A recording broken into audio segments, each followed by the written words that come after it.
Hi అండి, అందరికీ నమస్తే. నేను మీ Rekha. Welcome to Rekha cutie 9531 YouTube channel.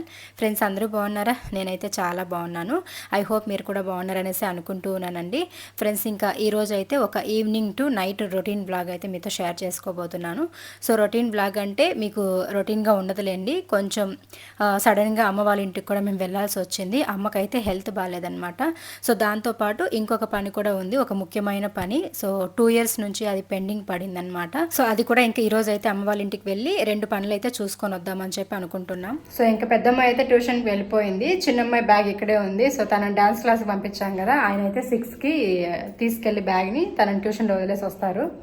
So ఆయన వచ్చేలోపు నేను ఫేస్ వాష్ అవి చేసుకొని రెడీగా ఉంటాను. అమ్మ వాళ్ళ ఇంటికి అయితే వెళ్ళి రావాలి. సో ఇంకా అమ్మకైతే హెల్త్ బాగాలేదని చెప్పాను కదండి. కొంచెం ఫేస్, కళ్ళు ఇవంతా కూడా వాపు వచ్చేసింది. అండ్ తలలో కూడా వాపు వచ్చేసింది.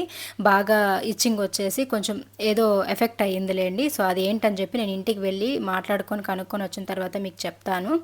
సో అందుకని చెప్పేసి ఇంకా చిన్నగా ఉన్నిందనమాట. అంటే బాగా దురద పెట్టేసి బాగా గీరేసింది తల్లో. అక్కడ నుండి స్టార్ట్ అయింది వాపు అనేది. ఇంకా ఫేస్ అంతా పైన, నుదుటి పైన, కళ్ళకి ఇంకా మొత్తం వాపు వచ్చేసి చూడడానికే చాలా భయంకరంగా అయిపోయింది. ఇంకా ఆ తర్వాత హాస్పిటల్స్లో చూపించి ఇంకా ఏదైనా ఇన్ఫెక్షన్ అయిందేమో, ఏదైనా ఎఫెక్ట్ అయ్యిందేమో అని చెప్పేసి హాస్పిటల్లో చూపించాము.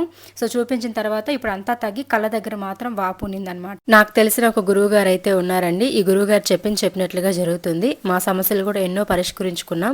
శ్రీ షిరిడి సాయిబాబా ఆశీస్సులతో జ్యోతిష్యం చెప్తారండి గురూజీ సుబ్రహ్మణ్యం రాజు గారు.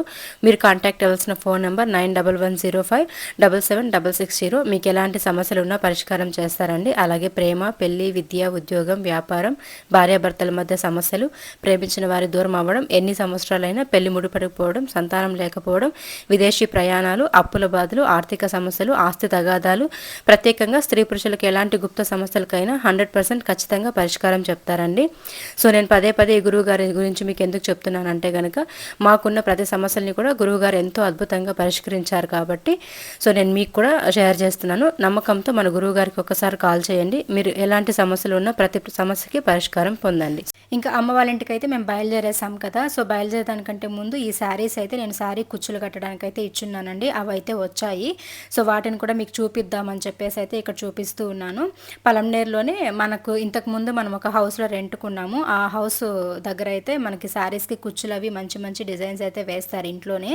ఇంకా క్రోషా అని, తర్వాత బీడ్స్, కుందమ్స్, ఇంకా మామూలు కుచ్చులు, ఇలాంటి అన్నీ కూడా స్టార్టింగ్ సింపుల్ వర్క్ నుంచి మనకి క్రోషా డిజైన్, హెవీ డిజైన్ వరకు అయితే మనకి వేసిస్తారు.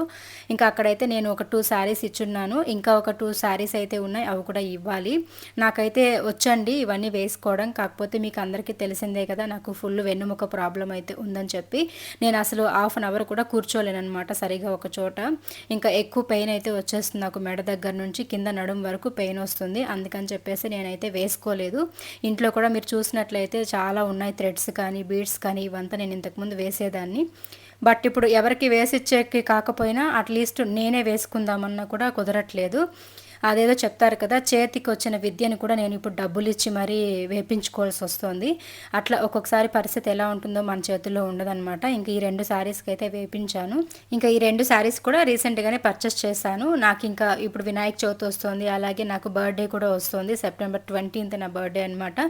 సో నా లైఫ్లో నేను ఏవి జరుపుకోకపోయినా ముఖ్యంగా ఒక 3 పండుగలు అయితే జరుపుకుంటానండి. ఎంత కష్టం వచ్చేసినా కూడా. అవి ఒకటి వరలక్ష్మి వ్రతము, అండ్ రెండోది మా మ్యారేజ్ యానివర్సరీ, ఇంకా థర్డ్ వచ్చేసరికి నా బర్త్డే అనమాట. అండ్ పిల్లలు అనేది యాజ్ యూజువల్గా ప్రతి తల్లి తండ్రి వాళ్ళ సంతోషాన్ని ఖచ్చితంగా తీరుస్తాంలేండి. అది పక్కన పెడితే నాకు సంబంధించి సెల్ఫ్గా నేనేవైనా ఎంజాయ్ చేసే ఫెస్టివల్స్ ఉన్నాయి అంటే మా మ్యారేజ్ యానివర్సరీ, నా బర్త్డే సెలబ్రేషన్స్ అండ్ వరలక్ష్మి వ్రతం, ఇవి నాకు చాలా ఇష్టం అనమాట.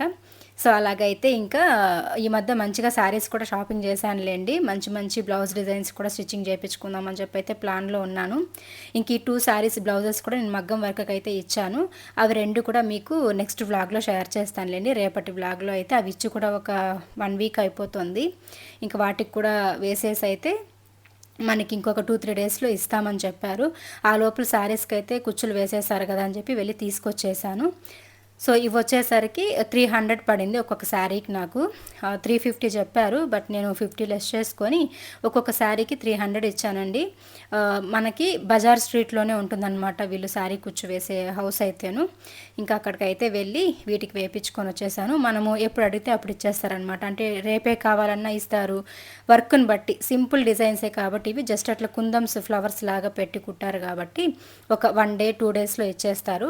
ఒకవేళ క్రోషా డిజైన్ కానీ ఎక్కువ బీడ్స్, ఎక్కువ కుందమ్స్ ఇలాంటివి యూస్ చేయాలంటే మాత్రం ఒక 1 వీక్ పైనే పడుతుంది. సో అట్లయితే ఈ 2 శారీస్కి నేను వేపించుకున్నాను. నా ఫ్రెండ్ ఒక శారీకి అయితే వేపించుకునింది. ఫస్ట్ చూపించాను కదా ఎల్లో కలర్ శారీకి ఉన్న డిజైన్ అనమాట.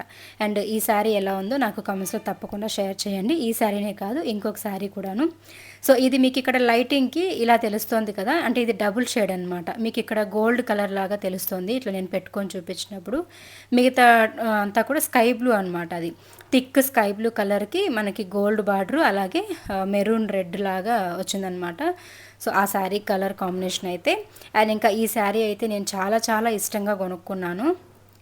ఇది కూడా నాకు 1200 ఏమో పడింది శారీ. ఇది సాఫ్ట్ టిష్యూ ఉంటుంది కదా, సో టిష్యూ సిల్క్ శారీ అనమాట. ఇది 1500 ఏమో చెప్పారు, నేను 1200 ఏమో ఇచ్చాను. అండ్ ఇంకా ఇది వచ్చేసరికి మనకి మెంతి కలర్ ఎల్లో ఆ టైప్ ఉంటుంది, గ్రీన్ కలర్ బార్డర్ వచ్చి ఉంటుంది, అందులో గోల్డ్ జరీతోటి ఇలా ఫ్లవర్స్ అయితే వచ్చిందనమాట బిగ్ బార్డర్ తోటి. అండ్ ఈ 2 శారీస్ అయితే నేను తీసుకున్నాను. అండ్ ఇక్కడ అమ్మ వాళ్ళ ఇంటికి అయితే వెళ్ళాలని చెప్పాను కదా, సో అమ్మ వాళ్ళ ఇంటికి వెళ్ళే దారిలో మనం వాకింగ్కి వెళ్తాం కదా బైపాస్లో, అక్కడైతే ఇట్లా బంతి పువ్వులు ఉంటాయి కదా, అవి తోట అయితే వేశారు. చాలా చాలా బాగున్నాయి. అది కూడా ఒకే తోటలో 2 రకాల పువ్వులు అనమాట, ఎల్లో అలాగే ఆరెంజ్, ఈ 2 కూడా వేశారు. చాలా చాలా బాగున్నాయి. కాసేపు అట్లా నిలుపు వీడియో షూట్ చేసుకుందాం, మంచి కలర్ఫుల్గా ఉందని చెప్పి అక్కడ ఆపైతే కొంచెం వీడియో షూట్ చేశాను. ఇంకా తర్వాత అయితే బయలుదేరేస్తాము. మనం టౌన్లోకి వెళ్ళాల్సిన పని అయితే లేదనమాట అమ్మ వాళ్ళ ఇంటికి వెళ్ళాలంటే. సో టౌన్లోకి వెళ్ళకుండానే ఇక్కడ బైపాస్ ఉంది కదా, మనం డైలీ వాకింగ్కి వచ్చే ప్లేసు, అక్కడ బైపాస్లో నుంచి వెళ్ళి గంగవరం బ్రిడ్జ్ అయితే ఉంటుంది, అక్కడ నుంచి మనం కట్ అయిపోతాం అనమాట అమ్మ వాళ్ళ ఇంటికి అయితే. సో ఇంకా ఫైనలీ మాట్లాడుకుంటూ అయితే అమ్మ వాళ్ళ ఇంటికి వచ్చేసాము. ఇంకా రాగానే అమ్మని చూశాను. ఓకే, అమ్మకి అయితే ప్రాబ్లం ఏం లేదు, జస్ట్ కళ్ళ దగ్గర మాత్రం లైట్గా వాపు ఉన్నింది. సరేలే ఇంకా టాబ్లెట్స్ యూస్ చేస్తూ ఉన్నాను, ఇంజెక్షన్స్ కూడా వేసుకున్నానని చెప్పింది. సో సరే అని చెప్పేసి ఇంకా మాట్లాడుకొని ఆ తర్వాత కొంచెం అంటే లోపల చెట్లు కాకుండా బయట గేట్ దగ్గర కొన్ని చెట్లు అయితే కొత్తగా నాటింది. అండ్ ప్లేస్ కూడా కొంచెం చేంజ్ చేసిందిలేండి. అదంతా కూడా ఒక ప్లానింగ్ కోసం అనమాట. అదంతా ఫినిష్ అయిన తర్వాత మీకు మళ్ళీ వీడియో అనేది షేర్ చేస్తాను. ఇక్కడైతే నేను కనకాంబరం పూలు, కాకడం పూలు ఇవన్నీ కూడా పూసాయి. సో ఇవైతే కాకడం పూలు అందరికీ తెలిసిందే కదా, పెద్ద పెద్ద మొగ్గలు అయితే వస్తాయి. అండ్ ఇటుపక్క చాలా స్ట్రెంత్ కూడా ఉంది చెట్లకి, బంకమట్టి ఇదంతా కూడా ఉంటుంది. అండ్ ఇది వచ్చేసరికి అమ్మ వాళ్ళ ఇంటి దగ్గర ఉన్న తులసి కోట అండి, ఎంత బాగుందో చూడండి. ఇలా మన ఇంటి దగ్గర ఉండాలని నాకు చాలా ఇష్టం, బట్ మన ఇంటి దగ్గర కుండీలో నాటాం కదా, దానివల్ల గ్రోత్ రావట్లేదు. అండ్ మెయిన్గా ఎండ తగలదనమాట, దానివల్ల తులసి కోట అనేది అంటే తులసి చెట్టు అనేది ఎక్కువ గ్రోత్ లేదు. ఇంకా అందరికీ తెలిసిందే అమ్మ వాళ్ళ ఇంటి దగ్గర ఒక 5 కలర్స్ 6 కలర్స్ మందారం పువ్వుల చెట్లు కూడా ఉంటాయి. వాటిలో ఇప్పుడు కొత్తగా నాటిండేది ఇదనమాట. అవి పెద్ద పెద్ద ఫ్లవర్స్ లాగా అయితే పూస్తుంది. ఇంకా మా ఆయన రాగానే చూసారా, మాకు ఇష్టమైన బండ అనమాట అది. ఎప్పుడు వచ్చినా మేము ఆ బండ పైన కూర్చొని మాట్లాడుకుంటూ కబుర్లు చెప్పుకుంటూ అందరం కింద సాపేసుకొని కూర్చొని అట్లా ఆ ప్లేస్లో మాట్లాడుకుంటాము. అండ్ ఇంక ఇప్పుడు అంత టైం లేదు కాబట్టి మనం అట్లా వచ్చి వెంటనే ఇంకా 2 పనులు చూసుకొని అయితే బయలుదేరాలని చెప్పేసి ఇంకా పిల్లల్ని కూడా ట్యూషన్కి పంపించేసి వచ్చాం కదా, ఇంకా తొందరగా ఇంటికి కూడా రిటర్న్ అవ్వాలి, డిన్నర్ కూడా ప్రిపేర్ చేసుకోవాలి. ఇక్కడైతే కొంచెం ప్లేస్ అనేది చేంజ్ చేసామని చెప్పాం కదా, ఇక్కడ మీరు ఇంతకుముందు అబ్జర్వ్ చేసినట్లుగా అయితే ఇక్కడ బంకమట్టి వుడ్ అనేది ఉండేది. సో ఆ బంకమట్టి వుడ్ మొత్తం కూడా ఇప్పుడు లోడి ట్రాక్టర్కి వేసి అయితే పంపించేసాము. సో అదంతా తీసేసిన తర్వాత ఇక్కడ కొంచెం మొక్కలు అవి నాటి కొంచెం వెరైటీగా ఏదైనా ట్రై చేద్దామని చెప్పేసి అయితే అనుకుంటూ ఉన్నామన్నమాట ఆ ప్లేస్ అంతా కూడాను. సో అవి వినాయక చవితికి కానీ ఆ తర్వాత కానీ ప్లాన్ చేసుకోవాలి, మొక్కలు అయితే నాటమని చెప్పాను నేను. అండ్ ఇది వచ్చేసరికి లోపల కాంపౌండ్ లోపల ఒక పెద్ద చెట్టు ఉండేదండి నాకు మ్యారేజ్ అవ్వకముందు. ఈ సన్నజాజి పువ్వులు అనేది సన్నమల్లిలు అంటాం కదా, ఇవన్నమాట. పెద్ద పెద్ద కాడలతోటి భలే ఉంటాయి ఈ పువ్వులు అయితేను. బట్ లోపల ఉన్న చెట్టు అంతా పోయింది, ఇప్పుడు కొత్తగా ఇక్కడ గేటు ముందు అయితే బయట నాటింది. సో ఆ పువ్వులు అయితే ఇప్పుడు 1-2 అట్లా పూస్తూ ఉన్నాయి. ఇంకా చెట్టు కనుక బాగా మిద్దెపైకి అర్లిందంటే మంచి పువ్వులు అయితే పూస్తాయి, చాలా బాగుంటాయి. పెద్ద పెద్ద కాడలతో అయితే ఆ పువ్వులు వస్తాయి అనమాట. ఇంకైతే బండి దగ్గరికి వచ్చేసాము. అమ్మ వాళ్ళైతే కూరగాయల బిజినెస్ అయితే చేస్తారు కదా, ఇట్లా ఊర్లో అయితే గుడి ఉంది, వినాయకుడి గుడి, అక్కడైతే ఇట్లా వెజిటేబుల్స్ అన్ని బండిలో పెట్టుకొని అయితే అమ్ముతారు. అలాగే ఇంటి దగ్గర చెరుకులు ఉన్నాయి కదా, వాటిని కూడా ఎవరైనా తీసుకుంటారని చెప్పేసి ఇట్లా అన్నీ కూడా ఏవి కుదిరితే అవన్నీ పెట్టి అయితే అమ్ముతూ ఉంటారనమాట. సో అమ్మ వాళ్ళు జీవనాధారం కోసం ఈ పని అయితే చేసుకుంటారు. నాన్న అయితే బయట ఎండలో వెళ్ళి ఏ పని చేయలేరండి. కూలి పనులు ఇవన్నీ కూడా చేసేంత శక్తి అయితే మా నాన్నకు లేదు. అండ్ అమ్మకు కూడా అందరికి తెలిసిందే. సో అమ్మకు కూడా చాలా ఒక లెఫ్ట్ లెగ్ అయితే ప్రాబ్లం అనమాట. అంటే ఎడమ కాలు ఎక్కువ వంగలేదు, బరువులు ఎత్తలేదు అనమాట. సో ఆ కాలం నుండి కష్టపడ్డారు కదండి. మేము చిన్నప్పటి నుంచి కూడా నాకు తెలిసి చాలా కష్టపడ్డారు.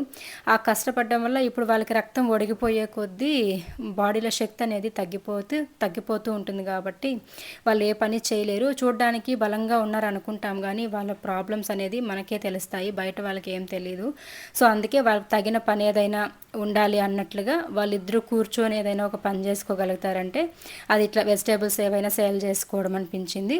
సో ఓకే, వాళ్ళు ఫుడ్కి జీవనాధారానికి గడిచిపోతుంది. పొద్దున్న 6 నుంచి 9:30 వరకు అమ్ముతారు. అండ్ ఈవినింగ్ 6 నుంచి 8 వరకు అమ్ముతారనమాట. సాయంత్రం 5 నుంచి 8 వరకు అమ్ముతారు ఈవినింగ్. సో అట్లా టైమింగ్ ప్రకారం చేసుకొని మళ్ళీ ఇంటికి వెళ్ళి ఇంట్లో పనులు, వంట పనులు ఇవి చేసుకుంటుంది అనమాట అమ్మ.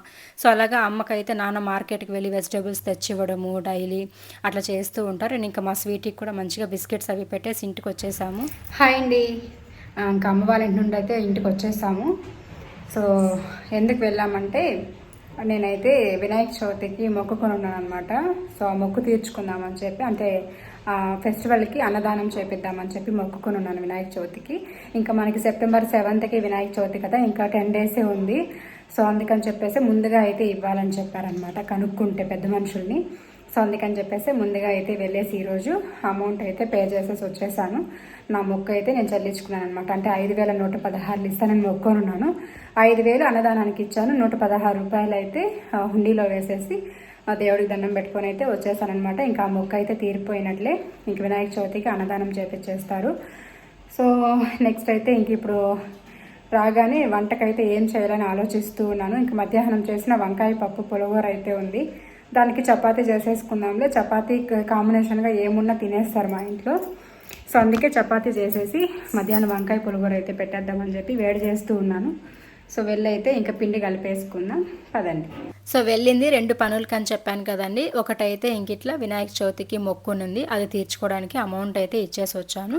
అండ్ ఇంకా అమ్మకి హెల్త్ బాగాలేదని చెప్పాను కదా. సో దానికి రీజన్ ఏంటంటే ఫేస్ అంతా వాపు రావడానికి కారణం అమ్మ హెయిర్కి కలర్ వేసుకుంటారు. సో అది హెయిర్ కలర్ వేసుకోవడం వల్ల ఎక్స్పైర్ డేట్ అయిపోయిన ప్యాకెట్ ఏదో యూజ్ చేసేసింది. చాలా రోజులు అప్పుడు తెచ్చుండేది అమ్మకు తెలియకుండా. దానివల్ల ఏమైందంటే ఇచ్చింగ్ స్టార్ట్ అయింది ఫస్ట్ తలలో ఫ్రంట్ నుంచి. అది ఇచ్చింగ్ వచ్చి బాగా గీరేసేసరికి ఫేస్ అంతా, తలంతా, కళ్ళంతా వాపు వచ్చేసి ఎఫెక్ట్ అయిపోయింది. ఇంకా వెంటనే డాక్టర్ దగ్గరికి వెళ్ళి ఇట్లా చెకప్ చేసుకొని చూపించడం వల్ల వాళ్ళు చెప్పారనమాట, ఇట్లా ఎక్స్పైర్ డేట్ అయిపోయిన ప్యాకెట్ ఏదో యూజ్ చేసేసారు, దానివల్ల మీకు ఇలా అయింది, ప్రాబ్లం ఏం లేదులేండి, ఇంకా మీదట వేరేది ఏదైనా మార్చి వేసుకోండి అని చెప్పారు. అమ్మకి హెయిర్ అంతా బ్లాక్గానే ఉంటుంది. ఫ్రంట్ ఉంది కదా, ఆ పాపటి దగ్గర అలాంటి ఫ్రంట్ సైడ్ మాత్రం వైట్ హెయిర్ ఉంటుందన్నమాట. అది చూడడానికి కొంచెం గలీజ్గా ఉంటుంది కదా, దానివల్ల హెయిర్ కలర్ వేసుకోమని మేమే ఫోర్స్ చేస్తూ ఉంటాం అమ్మని. అట్లా హెయిర్ కలర్ వేసుకోవడం వల్ల అది ఎక్స్పైర్ డేట్ అయిపోయినా చూసుకోకుండా వేసేసుకునింది. దానివల్ల అలా ఎఫెక్ట్ అయిపోయి చాలా ఇబ్బంది అయిందనమాట. సో మీ అందరికీ కూడా నేను ఎవరైనా హెయిర్ కలర్ యూజ్ చేసే వాళ్ళకి ఒకటే చెప్పదలుచుకున్నాను. సో ఎక్స్పైర్ డేట్ ఎంతవరకు ఉందనేది చెక్ చేసుకొని అయితే గోద్రేజ్ కానీ ఇండికా కానీ ఇలాంటివి యూజ్ చేస్తూ ఉంటారు కదా, అలాంటప్పుడు దయచేసి ఎక్స్పైర్ డేట్ ఏదైనా అయిపోయి ఉంటే చెక్ చేసుకొని ముందుగా చూసి వేసుకోండి. సో డేట్ అయిపోయినవి మాత్రం ఎవరు కూడా యూజ్ చేయకండి. సో అదైతే నేను చెప్పదలుచుకున్నాను. మా అమ్మకు వచ్చిన ప్రాబ్లం ఇంకెవరికి రాకూడదన్న ఉద్దేశంతో. సో ఇదనమాట. అండ్ ఇంకైతే ఇక్కడ డిన్నర్ ప్రిపేర్ చేస్తూ ఉన్నాను. ఇంకా చెప్పాను కదా చపాతీ అయితే చేసేస్తానని. అట్లా ఇంకా మీతో మాట్లాడుకుంటూ కాసేపు అట్లా కూర్చొని ఉండిపోయి లేట్ అయిపోయింది. కరెక్ట్గా 8కేమో స్టార్ట్ చేశాను. ఇంకా చపాతీ అప్పటికప్పుడు రుద్దుతూ చపాతీ కాల్చాను అనమాట. అప్పటికి ట్యూషన్ నుండి పిల్లలు కూడా వచ్చేసారు. రాగానే ఇంకా నన్ను అడుగుతూ ఉన్నారు, అమ్మమ్మ వాళ్ళ ఇంటికి వెళ్ళావు కదా మమ్మీ, స్వీటీ ఏం చేస్తుంది, అమ్మమ్మ వాళ్ళు ఏం చేస్తున్నారని చెప్పేసి. సరే అని చెప్పి ఇక్కడ వాళ్ళిద్దరితో మాట్లాడుకుంటూ అయితే చపాతీలు రుద్దుతూ ఉన్నాను. మా స్వీటీ అయితే అస్సలు ఇంకా చెప్పిన మాటే వినలేదనమాట. కాసేపు మమ్మల్ని గుర్తుపట్టలేదు. మళ్ళీ ఇంకా ఒక 2-3 మినిట్స్ తర్వాత వచ్చింది దగ్గరికి, పైకి ఎగురుతూ ఉన్నిందనమాట. అట్లా ఎగురుతూ ఉంటే ఇంక దానికి ఏం తీసుకెళ్ళలేదు కదా అని చెప్పేసి బిస్కెట్స్ అవి తీసుకెళ్ళి అక్కడే అంగల్లో తీసుకొని అయితే దానికి పెట్టేసి ఇంకా ఆ తర్వాత బయలుదేరాము. బండి ఎక్కి బయలుదేరి వస్తూ ఉంటే నిలబడి చూస్తూనే ఉంది, బండిపైకి ఎక్కుతూ ఉందన్నమాట రావాలని చెప్పేసి. ఎందుకంటే చిన్నప్పటి నుంచి బాగా అలవాటు పడింది కదా మాకు అది. ఇంకా ప్రియాని చూస్తే మాత్రం అస్సలు ఆగదనమాట, అది పైకి ఎగబడి వచ్చేస్తుంది. నేను తింటా కదమ్మా. ఏ దుర్మార్గుడు తెచ్చింది?